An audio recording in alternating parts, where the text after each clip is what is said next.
Hi Sagittarius, welcome. So tingnan natin kung ano yung naghihintay sa'yo sa next 7 days energy forecast. Okay, so kukuha ako ng 3 cards, then mamaya kukuha ako ng 7 cards, then ano yung advice sa'yo. Okay, start na tayo Sagittarius. Ano yung next 7 days energy forecast na naghihintay sa'yo?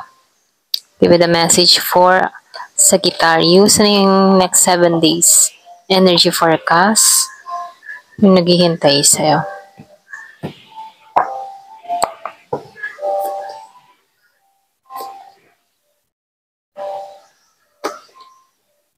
So, nakikitaan ko dito, no, yung iba sa inyo, meron ditong pag-alis. Okay, meron ditong travel.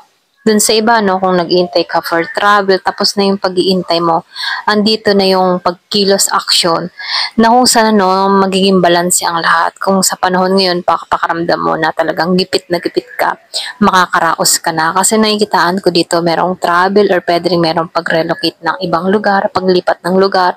So, lumalabas dito na ipinagkaloob na talaga to sa'yo, okay?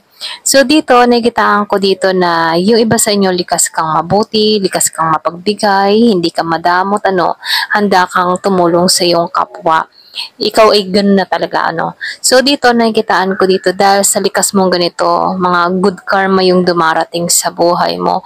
So meron nung nakitang travel, So dito, kung ikaw man ay matagal mo na tong hinihiling, matagal mo na tong pinapangarap, itong pag-alis na to, nakikitaan ko dito within 7 days, yung iba ay makakaalis na dito. So, hindi halos lahat makaka-resonate sa part na to. Yung iba sa inyo, meron ditong makakaalis, and then yung iba naman sa inyo, pwedeng nagbabalak kang mag-travel or maglipat ng lugar or maglipat ng trabaho, So, ito lang yung nakikita ko. So ngayon tingnan natin, ano pa yung energy movement na parating? Give it a message. Ano yung energy movement na parating?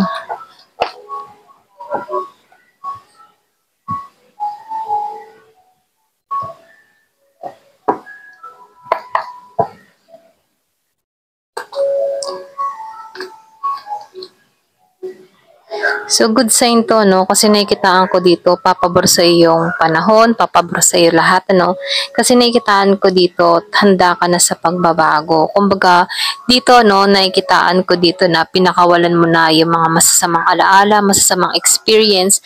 Nakikita ko din dito yung pagiging mong matuwid, kumbaga tinatahak mo yung matuwid na landas, okay ka na, ready ka na sa pagbabago. So nakikitaan ko rin dito, yung iba sa inyo, naghahanap ka ng hustisya na kung saan, dito patungo yung balanse, okay? Kung itong mga nagdaang buwan, araw, parang ang bigat-bigat para sa'yo yung sitwasyon, marami kang mga kinakaharap na pagsubok, problema. So dito, sinasabihan ka dito, makakat na to, okay? Matatapos na to. Kumbaga, yung dinadalangan mo, na kung saan ang gusto mo ng pagbabago or kung ikaw ay humahanap dito ng hustisya, makakamit mo ito, okay? Talagang ginagabayan ka dito, So dito, sinasabihan ka dito kapag madalas kang may problema, hindi mo na alam kung ano yung gagawin mo, malapit sa iyo yung anghel mo dito, Kumbaga binibigyan ka dito ng gabay, binibigyan ka ng lakas ng loob na kayanin lahat ng mga pagsubok na kinakaharap mo. So sinasabihan ka dito, kung makikita mo naman dito sa card, kahit may mga problema kang nararanasan, meron ditong Holy Spirit na kung saan, tinutulungan ka rito, okay? So, dito, sinasabihan ka dito, na matatapos na ang problema mo, okay? Magtiwala ka lang, magpatuloy ka pa rin magdasal, huwag kang mawawalan ng pag-asa. Kumbaga, binibigyan ka dito ng lakas ng loob ng anghel mo na magiging balance din ang lahat. So, sinasabihan ka dito, konting tiyaga, magtatagumpay ka din, Ito lang yung mensahe sa'yo.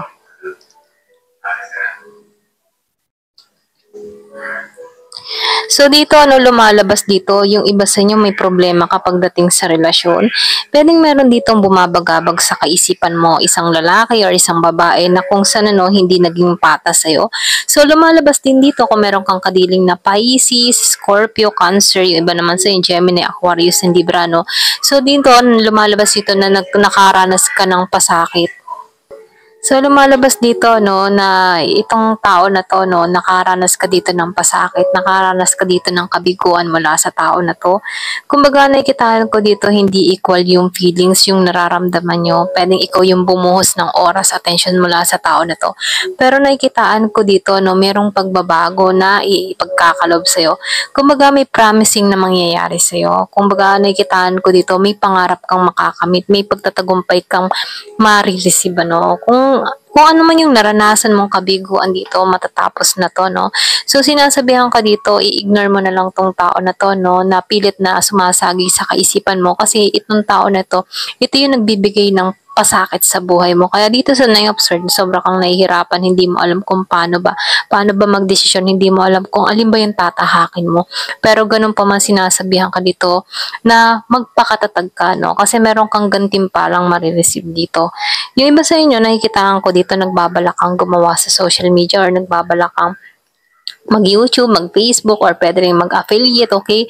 So, nakikita ko dito merong recognition, merong paglago na nangyayari, or pwede rin iba sa inyo, inuumpisa mo na to, unti-unti mong nakikita yung pagbabago na nangyayari sa buhay mo ngayon, no?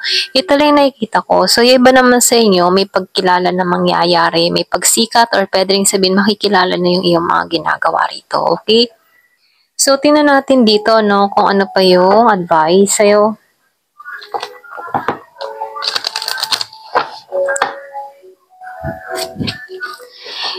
So dito, no, strengthen your spiritual connection. Yung sinasabi nga dito, no, dahil dito ginagabayan ka, no, may time pinanghihinaan ka ng loob dahil sa mga nararanasan mong kabiguan. Pero dito, no, binibigyan ka ng pansin na kung saan ito na yung time para magbukas loob ka sa panalangin, lumapit ka sa puong may kapal, magdasal ka palagi.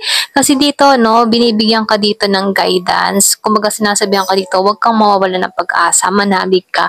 Kasi nakikitaan ko dito, mahanap mo yung kapayapaang hinahanap mo. Kung ito yung ninanais mo, ito yung gustong-gusto mo magkaroon ng kapayapaan, matatagpuan mo to, okay?